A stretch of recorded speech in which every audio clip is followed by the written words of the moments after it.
Assalamualaikum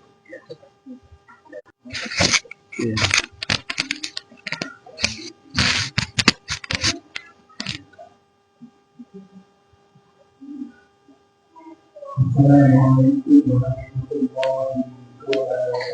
wabarakatuh. Alhamdulillah wassalatu wassalamu ala Rasulillah wa ala alihi wa sahbihi wa man wala amma ba'du. Sesuai waktu sudah ini kajian mulai dibuka kami sampai ke beberapa poin yang satu ke depan ada di dan belakang tidak diinformasikan bersama ini. Kedua, setiap jamaah menyiapkan diri kitab dan alat bukti. Berkata lagi untuk mencatat materi yang disampaikan oleh kitab kami bentuk dan di dalam mengobrol akan berakibat keadilan dan makna. Ketiga, selama kajian berlangsung atau edukasi, HP sebaiknya dikonfigurkan atau di file. Keempat, tidak mengibarkan kalimat selama kajian berlangsung diperbolehkan untuk sebaliknya.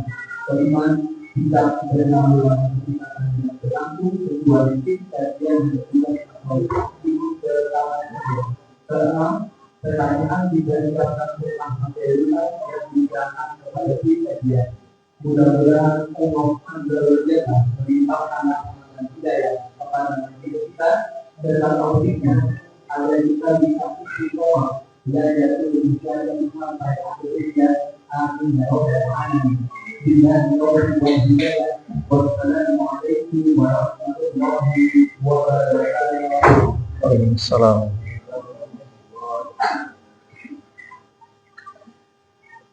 Bismillahirrahmanirrahim.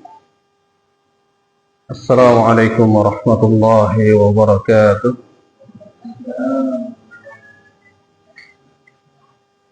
Innal hamdalillah nahmaduhu wa nasta'inuhu wa nastaghfiruh wa na'udzu billahi min shururi anfusina wa min sayyiati a'malina. Man yahdihillahu fala mudilla lahu wa may yudlil fala hadiya lahu. Asyhadu an la ilaha illallah wahdahu la syarika lahu واشهد ان محمدا عبده ورسوله يا ايها الذين امنوا اتقوا الله حق تقاته ولا تموتن الا وانتم مسلمون اما بعد فان اصدق الحديث كتاب الله وخير الهدي هدي محمد صلى الله عليه وسلم وشر الامور محدثاتها وكل محدثه بدعه وكل بدعه ضلاله وكل ضلالة في النار. إخواني وأخواتي في الدين معاشر المسلمين rahimani wa rahimakumullah. Alhamdulillah, kita senantiasa haturkan puja dan puji syukur kita kepada Allah Subhanahu wa taala atas segala limpahan dari karunia nikmat-Nya. Allah Subhanahu wa taala masih memberikan kepada kita semua dari nikmat Islam, nikmat iman, dan juga nikmat sehat wal afiat, sehingga kita bisa berkumpul kembali, bisa bermajlis di dalam mempelajari ilmu agama, agar kita mengangkat kebodohan diri kita dan juga orang lain. Di mana Nabi kita yang mulia sallallahu alaihi wasallam pernah menyampaikan kepada para sahabat bahwa agar mereka tidak diam di dalam rumah-rumah mereka, agar mereka keluar mencari ilmu, menuntut ilmu, karena itu bagian daripada kewajiban atas diri seorang muslim dan muslimah. Karena Nabi pernah bersabda, "Talabul ilmi fardhun 'ala kulli muslim." Menuntut ilmu itu adalah satu kewajiban atas diri seorang muslim, baik laki-laki dan perempuan. Adapun ilmu yang kita pelajari pada kesempatan kita yang berbahagia ini, kita masih melanjutkan sebuah kitab, yaitu kitab yang ditulis oleh Syekh Majid Ibn Sa'ud Ali Ausan hafizahullah ta'ala, yang beliau berikan judul Muntaqal Adab Syar'iyyah, atau diterjemahkan dengan adab akhlak seorang muslim baik laki-laki terhadap orang-orang kafir. Semua diajarkan oleh syariat, diajarkan oleh Nabi kita yang mulia sallallahu alaihi wasallam. Dan dalam kitab ini tentunya diajarkan semua, diambil, dinukil dari semua dalil-dalil yang terdapat dalam Al-Quran maupun dalam Sunnah. Nah, jamaah sekalian, ikhwan dan juga akhwat sekalian yang dimuliakan Allah Subhanahu wa taala, kita masih melanjutkan adab tilawatul Quran di dalam adab kita dalam membaca Al-Quran. Namun di sana al-mu'arif, penulis, menjelaskan tentang sunnatu fi qiraatil Quran. Ada sunnah-sunnah di dalam membaca Al-Quran. Maka kita lanjut kepada poin yang ke-8. Sunnah-sunnah di dalam membaca Al-Quran, kata penulis, yaitu Syekh Majid, beliau mengatakan istihbab tanziful fammi bisiwak qabla tilawah. Maka disunahkan bagi mereka, orang yang hendak membaca Al-Quran, agar dia bersiwak, yaitu membersihkan mulut mereka sebelum membaca Al-Quran. Ini bagian daripada adab dia terhadap Al-Quran. Kalau sudah berbicara Al-Quran, maka perhatikan siapa yang menurunkan Al-Quran. Tentunya yang menurunkan Al-Quran adalah Allahu Rabbul Izzati wal Jalalah. Harus dia beradab di hadapan Allah Subhanahu wa ta'ala dan kitab sucinya yang dia baca. Maka sebelum membaca Al-Quran, maka hendaknya kita membersihkan mulut kita, disunnahkan dengan yaitu bersiwak, sebagaimana dalil yang dibawakan oleh penulis dari jalan sahabat Hudzaifah radhiyallahu ta'ala anhu, anna Rasulullah sallallahu alaihi wasallam kana idza qama min al-lail yasusu faha bisiwak. Bahwa Rasulullah alaihi salatu wasallam ketika beliau bangun tidur di malam harinya, maka beliau melakukan yaitu bersiwak, membersihkan dari mulut beliau sallallahu alaihi wasallam. Nah, jamaah sekalian, bersiwak ini diambil hukumnya oleh para ulama adalah hukumnya sunnah. Bahwa yang dimaksud siwak adalah sebuah akar pohon. Ya, insyaallah ma'arif indana, kita sudah mengetahui apa itu siwak dan apa bentuknya. Biasa digunakan dengan akar pohon, kemudian dirautkan di gigi kita. Itulah batang siwak yang disunahkan.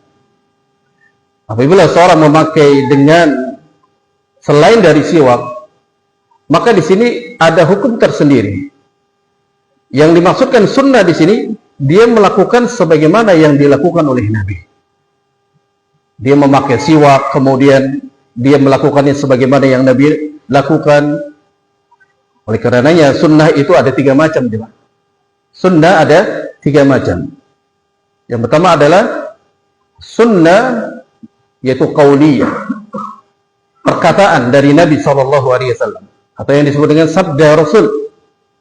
Ini sunnah yang pertama, qauliyah. Ketika datang sebuah hadis yang disabdakan oleh Rasul, maka itulah sunnah. Yang kedua ada sunnah disebut dengan fi'liyah, perbuatan Nabi. Perbuatan Nabi itu bagian daripada sunnah. Oleh karena jika Nabi melakukan sesuatu lalu kita mengikutinya, maka kita telah mengikuti sunnah. Tapi ingat, sunnah fi'liyah terkadang Nabi tidak perintahkan. Terkadang Nabi tidak perintahkan kepada umatnya. Jadi di sini bukan berarti ketika seorang tidak melakukannya berarti dia tidak dianggap sebagai di atas sunnah. Bisa dipahami di sini? Jelas, ketika seorang melakukan sesuatu yang dilakukan oleh Nabi, maka dia orang yang di atas sunnah, mendapatkan pahala sunnah. Tapi Nabi tidak pernah perintahkan. Berarti di situ adalah keluasan bagi umatnya. Yang sanggup untuk melakukannya, mengikuti Nabi, maka dia dapat pahala. Jadi ketika ada orang melakukan buka puasa, sunnahnya apa buka puasa? Kita melihat Nabi SAW. Apa yang dilakukan Nabi ketika buka puasa? Yaitu memakan apa? Rutab. Rutab itu adalah kurma setengah matang. Kata Nabi tidak dapat rutab, maka makan kurma. Kurma tidak ada, maka air putih. Ini yang dilakukan Nabi. Apakah Nabi perintahkan kepada umatnya? Tidak. Karena setiap negara, setiap kabilah itu berbeda-beda bahan pokoknya. Paham jadi? Nah, ketika seseorang berpuasa lalu dia berbuka dengan yang dilakukan Nabi, maka dia telah di atas sunnah. Kalau misalkan dia tidak didapati, rutab tidak ada, kurma tidak ada, air putih tidak ada, yang ada apa? Gorengan. Hah? Alaysa kadzalik fi biladina Indonesia? Kita dapati ada gorengan. Dilarang atau tidak? Tidak dilarang. Tidak dilarang sama sekali. Nabi tidak pernah mencela orang yang berbuka selain daripada yang dilakukan Nabi.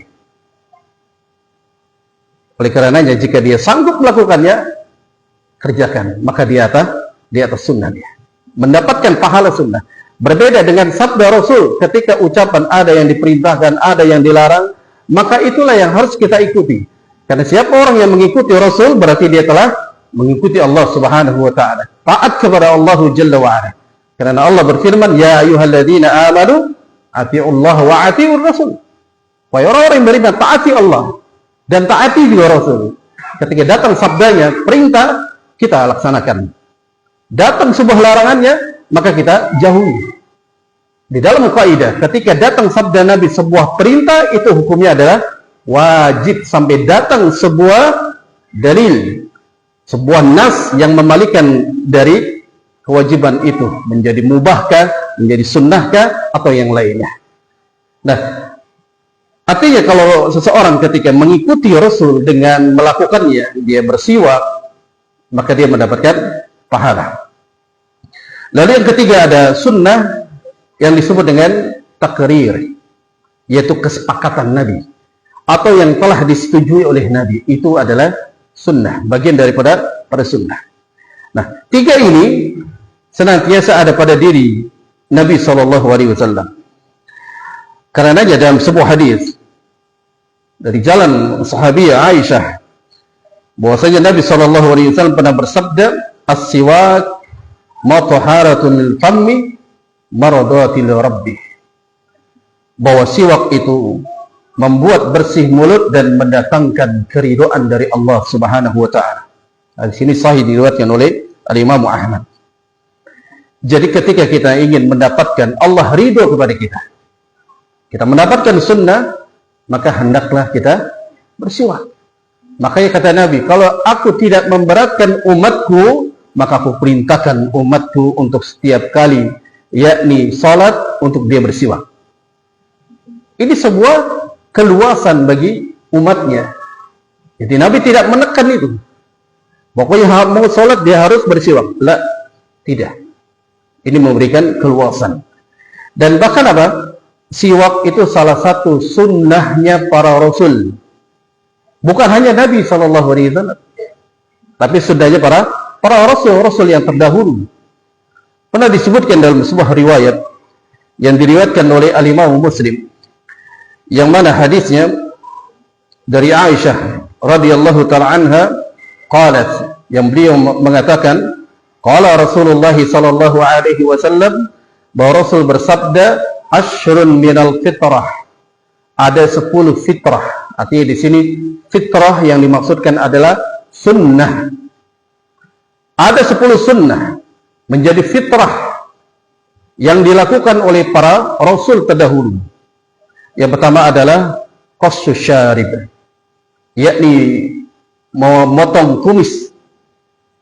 Ya, memotong kumis.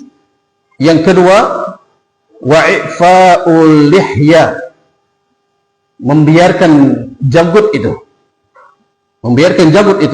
tumbuh. Yang ketiga, wasiwak, yaitu siwak bagian daripada fitrah dan sunnahnya para rasul. Kemudian yang keempat, wa istinsyaqul ma'i, memasukkan air ke dalam hidung. Yang kelima, wa qasul adfari, memotong kuku. Kemudian yang keenam, wa ghaslu barajim. Wa ghaslu barajim yang keberapa ini? Yang keenam, yaitu mencuci, meruas-ruas jari. Pada saat kita berwudu, maka sunnahnya apa? Diselak-selak. Diselak-selak seperti ini. Itu bagian daripada fitrah dan sunnahnya para rasul. Kemudian yang ketujuh, benar. Yang ketujuh, wa tanziful ibti, yaitu mencabut bulu ketiak. Mencabut bulu ketiak. Kemudian yang kedelapan, wa halqul anah. Ini termasuk juga sunnah, yaitu mencukur bulu kemaluan. Mencukur bulu kemaluan. Kemudian wa intiqasul ma, qala rawi, yang dimaksudkan ini memangkas air, maksudnya adalah wa nasitul ashir, yang ke-10 adalah lupa kata beliau, tapi menyebutkan bahwa dari Waqi', ya riwayatnya yang ke-10 adalah al-madmadah, yaitu berkumur-kumur. Dan di sini 9 ya. Satu lagi istinja. Itu apa namanya bahasa kita? Saya mau bilang cebok, takut kurang pas. Bahasa kita apa? Ada yang bahasa yang pas nggak? Selain bahasa cebok. Emang itu bahasa Indonesia ya? Membersihkan dubur setelah buang air besar, ya begitulah. Ini kebiasaannya, sunnahnya para rasul. Dari 10 ini, bahwa kata Nabi SAW, yang terus diamalkan sampai kepada Nabi SAW adalah, yaitu siwak selalu berada, ya, pada genggaman para Nabi dan para Rasul. Kemanapun mereka selalu membawa siwak, karena itu bagian daripada sunnahnya para Nabi dan Rasul. Dan sehingga kata Nabi SAW, bahwa kata Rasul, as-siwak matoharatun lil fammi mardatun li rabbi, maka siwak itu membersihkan mulut dan mendatangkan ridho dari Allah. Paling tidak, kata para ulama ketika menjelaskan hadis ini, ada 2 manfaatnya yang dilakukan oleh seseorang ketika dia mau bersiwak. Manfaat pertama adalah di dunia dia dapat apa itu? Maka bersihnya mulut yang orang tersebut telah bersiwak, harumnya mulut orang tersebut, ini di dunia. Sedangkan di akhirat dia akan mendapatkan keridhaan dari Allah Subhanahu wa ta'ala. Maksudnya keridhaan ini Allah memberikan, yakni ganjaran pahala, ridha Allah kepada hamba tersebut karena dia telah mengikuti sunnah. Ini 2 manfaat bagi orang yang yaitu bersiwak. Lalu ada sunnah, ada waktu untuk bersiwak. Kalau tadi secara umum, tapi ada waktu-waktu yang dilakukan oleh Nabi. Waktu yang pertama adalah ketika berwudu. Itu disebutkan hadis dalam riwayat Al-Imam Ahmad. Apa kata Rasul? Laula an asyqa ala ummati la amartuhum bisiwak inda kulli wudu'in. Seandainya tidak memberatkan umatku, sungguh aku akan memerintahkan mereka setiap kali hendak berwudu maka bersiwak. Ini adalah keluasan. Maka kata Syekh Shalih Al-Fauzan bahwa yang dimaksudkan bersiwak pada saat itu adalah tempatnya ketika hendak dilakukan berkumur-kumur. Jadi itu kata Syekh Shalih Al-Fauzan, dilakukan ketika hendak kumur-kumur. Tapi sebagian ulama mengatakan sebelum berwudu. Kemudian tempat yang kedua, ketika salat. Sebagaimana hadis riwayat Bukhari, laula an asyqa ala ummati aw ala an-nasi li amartuhum bisiwaki ma'a kulli salatin. Seandainya, kata Nabi, aku tidak memberatkan umatku, maka aku perintahkan mereka setiap hendak sholat, maka aku perintahkan mereka untuk bersiwak. Kalau tidak diberatkan, kalau seandainya bagi kita itu berat bagi kita, maka kita tinggalkan tidak mengapa. Kita tinggalkan tidak mengapa. Berat bagi kita. Makanya kata Nabi dalam hadis yang lain, sunnah yang dilakukan oleh Nabi atau yang diperintahkan itu sebuah perintah yang memang ketika sanggup dilakukan, maka lakukanlah sesuai dengan kesanggupannya. Itu semakna dengan firman Allah, fattaqullaha mastata'tum. Ketika kita bertakwa kepada Allah, itu sesuai dengan kesanggupan kita. Orang mengikuti sunnah, ya, orang mengikuti sunnah, kalau dia sanggup untuk menegakkannya, dia tegakkan sunnah tersebut. Jika dia tidak sanggup, maka tidak ada dosa baginya. Yang berdosa adalah memang dia sanggup, tapi dia tidak menegakkan sunnah tersebut. Apalagi sunnah itu adalah sunnah perintah. Maka tidak lepas nanti, yakni di hadapan Allah Subhanahu wa ta'ala. Ketika di alam kubur, ketika mereka akan ditanya, man rabbuka wa man nabiyuka, ketika dia tanya siapa Rabbmu, pasti sepakat kita akan mengatakan yaitu Allah. Namun ketika ditanya siapa nabimu, dia akan menjawab nabi kita adalah Nabi Muhammad. Maka akan ditanya sejauh mana engkau di dunia itu mengikuti sunnahnya. Berat, panjang perjalanan. Sebagaimana kita berjalan di muka bumi ini, mencari kebenaran, ingin mendapatkan pahala, panjang perjalanan. Di alam kubur itu panjang sampai hari kiamat, kemudian akan dibangkitkan kembali, kemudian akan dimizan. Di sana di mizan, kata Al-Imam Az-Zahabi rahimahullah, ketika di mizan, itu sesuai yang diinginkan oleh Allah Subhanahu wa ta'ala. Bukan keinginan diri kita, bukan hawa nafsu kita. Kita beramal, kita harus cocoki dengan apa? Dengan keinginan Allah. Allah perintahkan salat. Keinginan Allah apa? Ada di pada Nabi SAW. Maka ketika Allah Subhanahu wa ta'ala perintahkan wa tuqimus salah wa aqimus salat, tegakkan salat oleh kalian, maka yang diinginkan Allah, lihat salat contohnya ada pada diri Nabi SAW. Sehingga kata Rasul, sallu kama ra'aitumuni usalli. Salatlah kalian melihat sebagaimana melihat aku salat. Artinya salat kita nggak boleh berbeda. Enggak boleh berbeda, menghadap ke arah kiblat, kemudian jumlah rakaatnya, bagaimana gerakannya, kita harus bagaimana Nabi mengajarkan kepada kita. Nanti akan dicocokkan seperti itu. Akan dicocokkan. Mungkin kita di dunia biasa saja, karena kita dikalahkan dengan hawa nafsu kita. Ketika datang kebenaran kita, datang sebuah dalil, tapi dibantah dengan hawa nafsu kita, itulah syaitan. Itulah syaitan.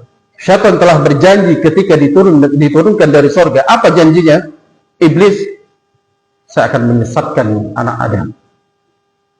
Saya akan sesatkan mereka dari jalan yang lurus. Kecuali apa? Orang-orang yang mukhlisin, orang-orang yang benar, ikhlas. Bagaimana kita mendapatkan ilmu ikhlas?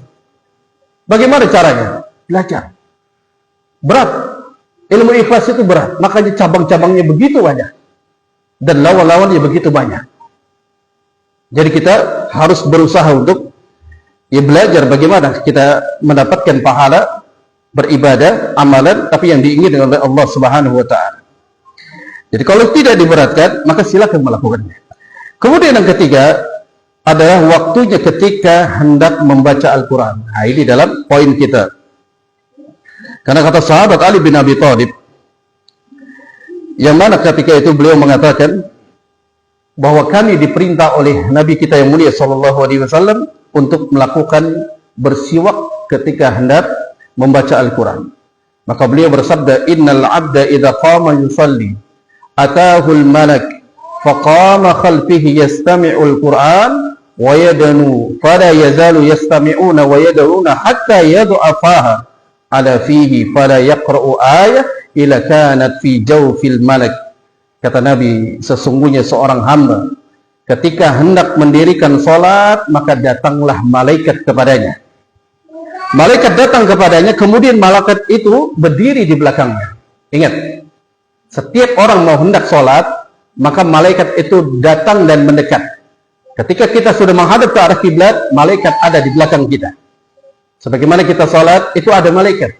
Tapi malaikat itu hal yang gaib, tidak bisa dilihat jemaah. Tapi kita harus beriman dengan sabda Rasul ini. Kata Rasul, setiap orang yang sholat kemudian malaikat itu mendekat dan ada di belakangnya, kata Rasul. Apa yang dilakukan oleh malaikat tersebut? Ternyata malaikat tersebut mendengarkan bacaan Al-Qurannya orang yang sholat tersebut. Mendengarkan, lalu semakin baca dia panjang, semakin mendekat malaikat itu. Semakin mendekat, kemudian sampai malaikat itu mendekat, dia meletakkan mulutnya pada mulut hamba tersebut. Apa yang dilakukan oleh malaikat? Mulutnya diletakkan kepada mulut orang yang sedang sholat. Maka kata Rasul, tidaklah hamba tersebut membaca satu ayat dari Al-Quran, kecuali ayat tersebut akan masuk kepada perut malaikat itu. Akan masuk kepada perut malaikat, dan malaikat akan menjadi saksi nanti di hadapan Allah Subhanahu wa Ta'ala bahwa hamba ini adalah orang-orang yang senantiasa membaca Al-Quran, baik di luar sholat maupun di dalam sholatnya. Makanya disunnahkan kita kalau mau sholat, bacanya yang panjang. Itu kalau sholat sendiri. Kalau sholat berjamaah, jangan panjang-panjang. Pasti banyak yang batuk-batuk di belakang. Kalau sholat sendiri, maka disunnahkan kita panjang bacaannya. Nah, ini sunnahnya, kita harus membersihkan atau bersiwak sebelum membaca Al-Quran. Kemudian tempat yang keempat adalah ketika masuk rumah. Ini hadis diriwayatkan oleh Bukhari Muslim dari jalan sahabat Miqdam bin Surayh dan dari ayahnya. Beliau berkata, "Sa'altu Aisyah." Aku berkata kepada Aisyah, bertanya kepada Aisyah, "Qultu bi ayyi syai'in kana yabda'u an-nabiy sallallahu alaihi wasallam idza dakhala baituhu?"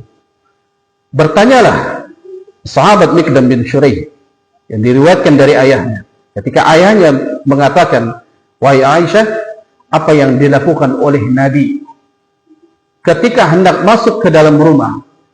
Sekepo segitunya para sahabat melihat, ingin tahu kebiasaannya Nabi. Padahal apa? Padahal tidak pernah diperintah aja, Pak. Tapi sahabat itu orang yang kepo sekali terhadap apa? Diri Nabi Shallallahu Alaihi Wasallam. Sampai ditanyakan, apa yang dilakukan oleh Nabi ketika hendak masuk rumah, ya Aisyah? Apa kata Aisyah? Qalat bisiwak. Beliau senantiasa sebelum masuk rumah, beliau bersiwak terlebih dahulu. Ini hadis sahih diriwayatkan Bukhari dan Muslim.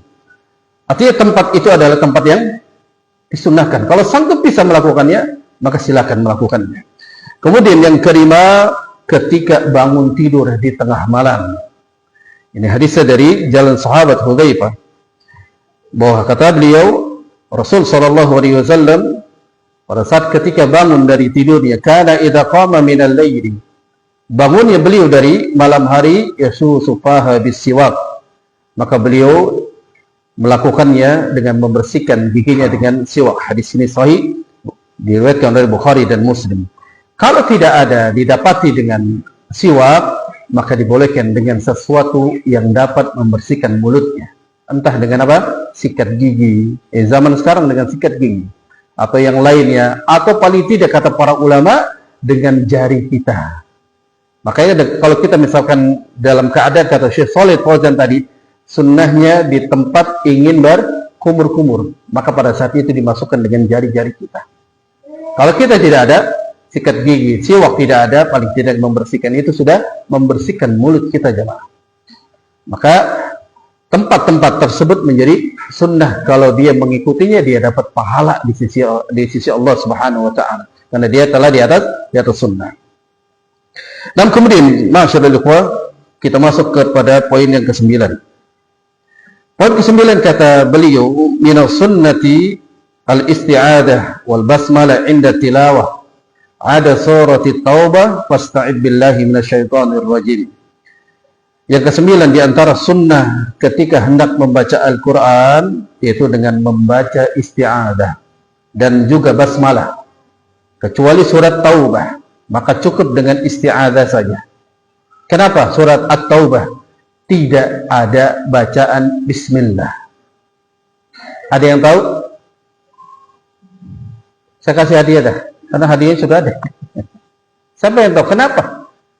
Allah tidak meletakkan bismillah pada surat At-Taubah. Karena cuma itu aja, satu surat. Mengisahkan perang. Belum tepat. Ada yang tahu?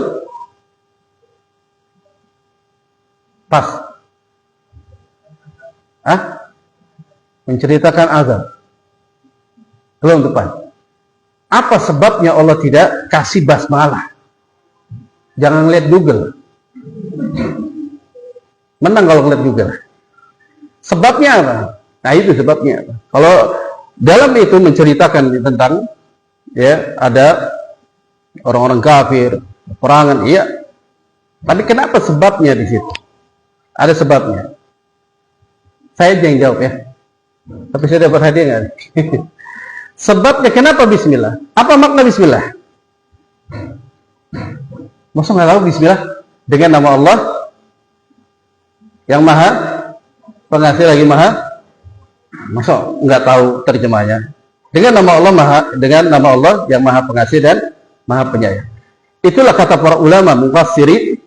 Kenapa alasannya Allah tidak meletakkan bismillah pada surat At-Taubah? Allah tidak ingin memberikan kasih sayangnya kepada orang-orang kafir.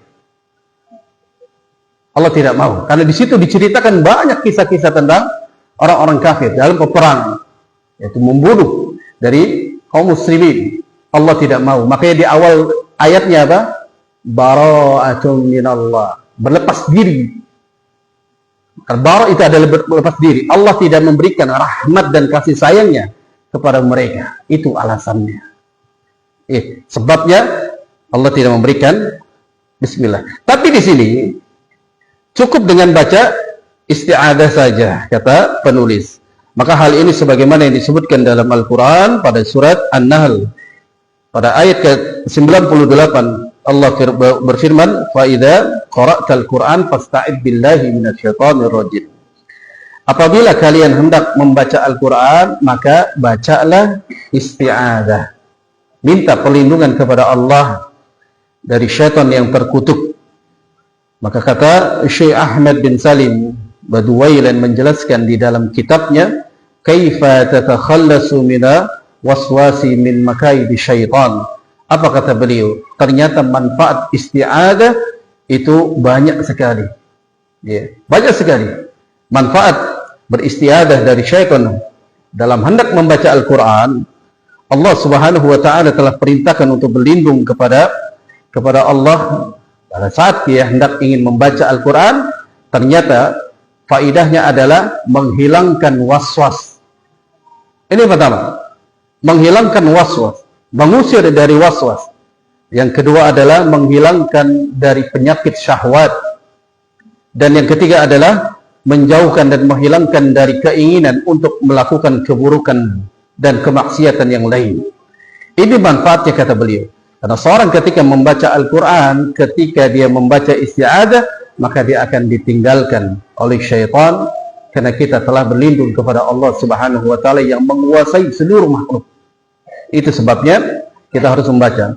Maka keutamaan membaca Al-Quran, semakin seseorang membaca semakin panjang, ingatlah bahwa kata Nabi, malaikat itu akan dekat kepadanya. Makanya obat atau ruqyah yang paling mujarab, yang paling sahih, yang paling ampuh adalah